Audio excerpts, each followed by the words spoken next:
মাইক্রোবাসে ধর্ষণের অভিযোগে গ্রেপ্তার তুষার ও লাবলুকে সকালে কড়া পুলিশি পাহারায় ঢাকা মুখ্য মহানগর আদালতে নেওয়া হয়। রিমান্ড আবেদনের শুনানি শেষে বেলা ৩টার দিকে তাদের ১০ দিনের জন্য পুলিশি হেফাজতে নেওয়ার আদেশ দেয় আদালত। রিমান্ড শুনানিতে আসামি পক্ষে কোনো আইনজীবী ছিলেন না, তবে ধর্ষণের শিকার তরুণীর পক্ষে ছিলেন আইন ও সালিশ কেন্দ্র, বাংলাদেশ মহিলা সমিতি সহ মানবাধিকার সংস্থার আইনজীবীরা।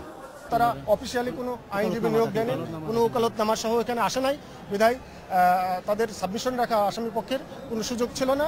তারপরেও দু একজন আইনজীবী তাদের পক্ষে কথা বলতে চেয়েছেন, আদালতের অনুমতি নিয়ে কথা বলার চেষ্টা করেছেন।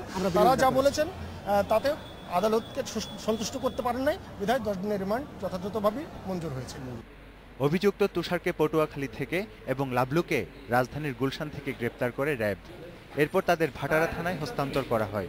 প্রাথমিক জিজ্ঞাসাবাদে এ দুজন গত ২১শে মে রাতে রাজধানীর কুড়িল বিশ্ব রোডে মাইক্রোবাসে তুলে তরুণীকে ধর্ষণের কথা স্বীকার করেন।